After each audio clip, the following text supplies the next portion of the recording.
towards all women, because all women don't feel that way. I think it's a lot of well, then hold the ones accountable that's it talking does shit. matter. Because not that's the point, because there's nobody in the comment section for the woman that disagree.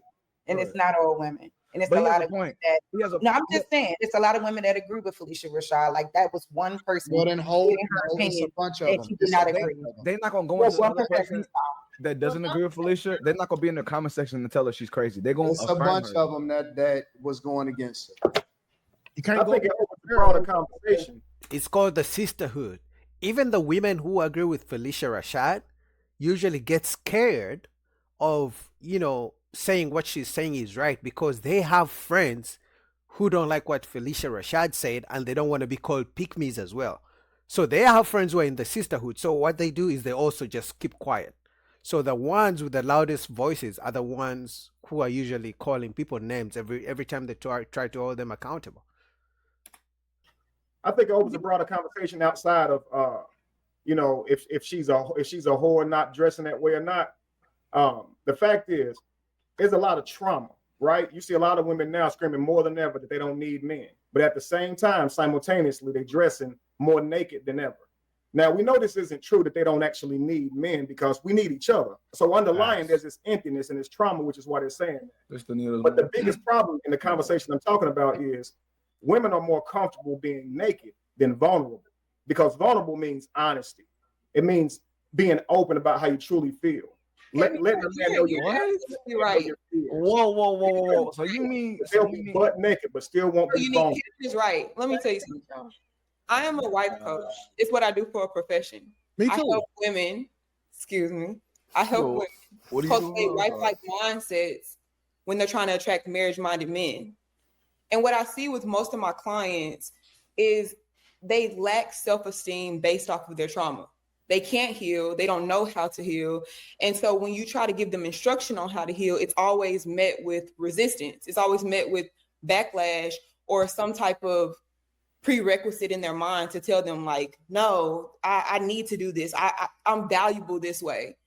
And majority of the time, 9 times out of 10, they've never been told that you are more valuable the less you do, the less.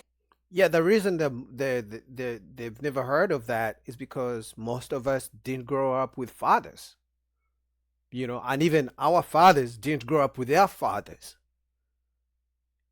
So no one was there to teach us. Now, I get it. We are adults. We should make our own decisions. But at the end of the day, this is why I was saying that ladies like Felicia Rashad, the older generation, who know better than us and want us to see us do better, should speak up. Those who take the message will take it. Those who don't take the message won't take it. But I rather they speak up, even if they're going to be attacked. The sisterhood is going to attack them.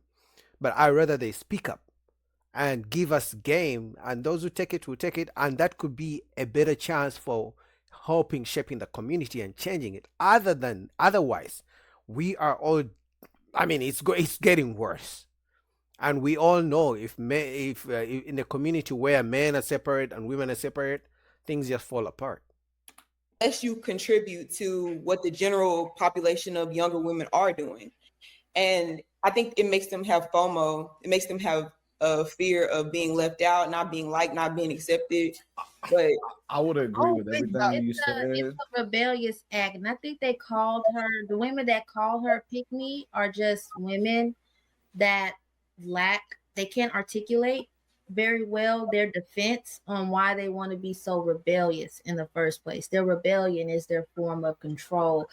And to that, because we got way off, the woman who commented in the video who said that something about why does it always track back to a man? Because it does.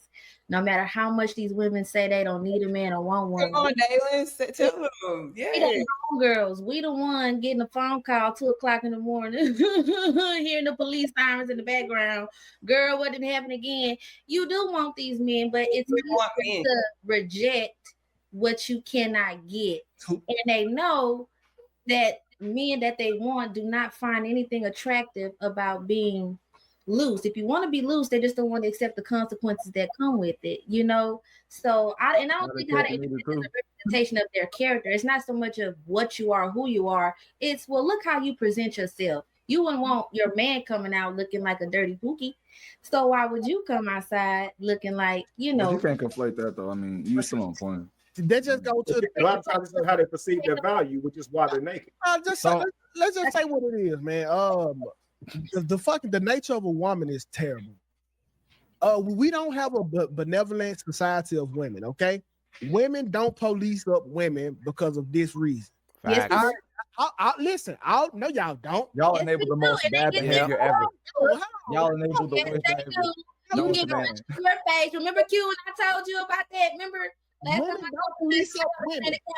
2K is right. 2K right here is right. Women don't police women. Even the good women have friends who are, you know, ratchet. They don't police them because, like I said, they don't want to be called pygmies. So she'll have her homegirls. She may not hang out with them as much, but she will still have those homegirls who can sometimes, you know, have that bad influence. But when they see them doing something bad, they're not confrontational. You know, so they just, okay, she sees her doing whatever, she's not going to speak up. You will get your ass whooped. You will get hit. You will get How can you say women police up women when you had in 2020 Beyonce endorsing OnlyFans like she'll pop up pussy on there? Facts. Well, you can give an example why you think it don't happen, and I'm gonna give you one why it don't happen. We can go tip for tat. I'm telling you, in real life, not celebrities, what happens when friends try to hold their friends accountable or their sisters or their teammates, they get the knuckles or they get something else. That's hey, 2K. The only time I done seen women try to police other women is when a woman I'm dealing with think another woman want me. So she telling me, watch out for her ass, she wants you. Other than that, women do not tell other women that they fear other women. They watch out for other women because they know women be on bullshit. But when they outwardly speak against the bad behavior of women, hell no. Yeah, actually, another time women look out for other women is if they see the boyfriend cheating. So women will tell their girlfriends, hey, I saw your man cheating. I saw him with another woman. Right? But they will never tell the guy, hey, I saw your girlfriend, my bestie, I saw her with another man. They will never do that. Now, maybe guys don't do that, but usually guys don't become friends that close with a guy's woman. You know, and in fact, to some extent, some guys maybe actually guys are more likely to tell the girl that their homeboy is cheating because they're trying to get with the girl. Those are, you know, funky guys, but sometimes it happens. That's not true at all. My group of friends, I hold them accountable. Man, we're not hearing this one and all experience, man. But I would hold my friends accountable every time. That's what most women say. Oh, me and my group of friends. So if all your group of friends and this girl has a group of friends and this girl has a group of friends and this one their group of friends never do that, how come for some reason when we come to the majority they're on some bullshit? If all of you say your group of friends doesn't do that, how come when it comes to the majority of the population they're on some bullshit? That doesn't make sense. Hold me accountable every time. So Deja. And I think that way before we go, I think Felicia, you're rare. He's adding a standard. Man, don't believe her, Kevin. I'm not going not to believe, but I'm just gonna tell her she's rare because we know that's not the most. Can you shut the fuck up? She's not rare. Here's the thing. Y'all gotta do one mic. Felicia Rashad was like the perfect person to say what she said, because I think that older women should give younger women a game. That's their role. They have to pass down the game. It's not a lot of older women that are living long in these times, or older men that are living long. This is why the generations are being lost, and then a lot of people are having kids younger and younger, and I agree. They're getting passed down. All right, man. I'll keep it right there. I'll link down below the full link to Anton Daniel's channel. What do you guys think about that? Like I said, I believe that the older generation should give us guys who are younger the game so that we know what to do, especially if you didn't grow up with a father, you didn't grow up with a mother, or maybe you grew up with them, but they didn't know any better either. The people who did it well, the wins, because if we're going to look up to Sexy Red, we might as well look up to Felicia Rashad as well. If you're going to look up to Beyonce, We might look up to, another, lady from back in the generation who was the epitome of elegancy and class. Shahrazad Ali, people like that. But what do you guys think about that?